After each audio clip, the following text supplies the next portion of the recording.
वळूयात पुढच्या महत्त्वाच्या मुद्द्याकडे। स्थानिक स्वराज्य संस्था निवडणुका या सामान्य कार्यकर्त्यांच्या राजकारणाची पहिली पायरी मानल्या जातात।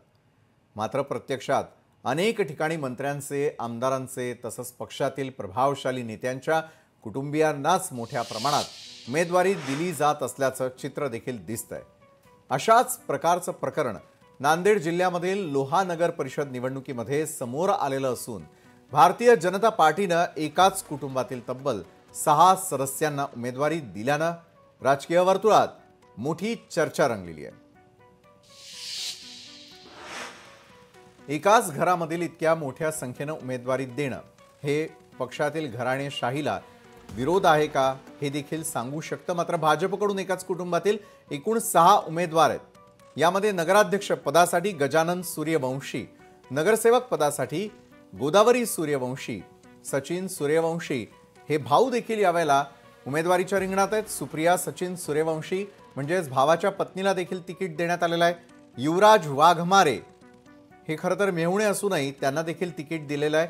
भाजपकडून एकाच कुटुंबातील जे 6 उमेदवार आहे त्यावर आपण यावेळेला नजर टाकतो।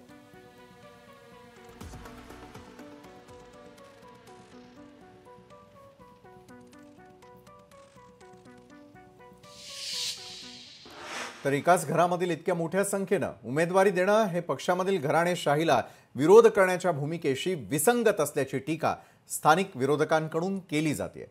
सामान्य कार्यकर्त्यांना संधी मिळण्याऐवजी नातेवाईकांनाच प्राधान्य दिल्याचा आरोप अजित पवारांच्या राष्ट्रवादीचे नगराध्यक्ष पदाचे उमेदवार शरद पवार यांनी देखील केलाय। भाजपकडून त्यांनी जी घराणेशाही, हुकुमशाही ज्या पद्धतीने केलेली आहे, स्वतः 3 भावजया, 3 भाऊ, 1 मेहुणा अशी 7 जणांची उमेदवारी त्यांनी दाखल केलेली आहे।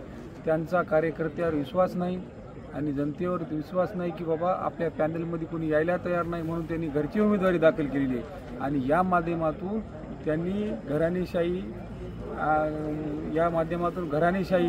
की आपली तिथं आभारीत राहावे आणि घरची मालमत्ता जशी आहे नगरपालिका अशा पद्धतीचे वर्तन आहे, म्हणून त्यांनी कुठल्याच म्हणजे सगळं काही आपल्या घरीच जावं म्हणून त्यांनी घरची 7 जणांची उमेदवारी दाखल करून आणि दुसरी त्यांची पार्टनर 4 त्याचे 7 आणि 4 10-11 तासे आणि सगळे उगे होजी म्हणणारे 5-6 जण करून या गावामध्ये त्यांनी असं या पद्धतीचं कामकाज सध्या चालू केलेलं आहे।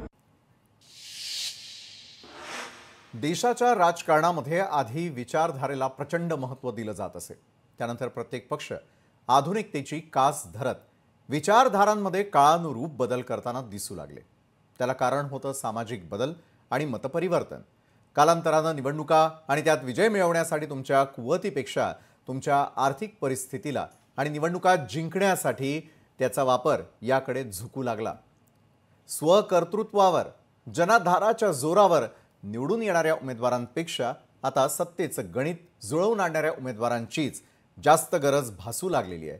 सत्तेचं हे गणित जुळवताना सत्तेची सूत्र कशी एक हाती राहतील त्यासाठी सर्वच पक्ष तिकीट वाटप करताना खबरदारी घेत असल्याचं दिसतंय। लोकशाही मराठी ऐका, पहा, जागरूक रहा।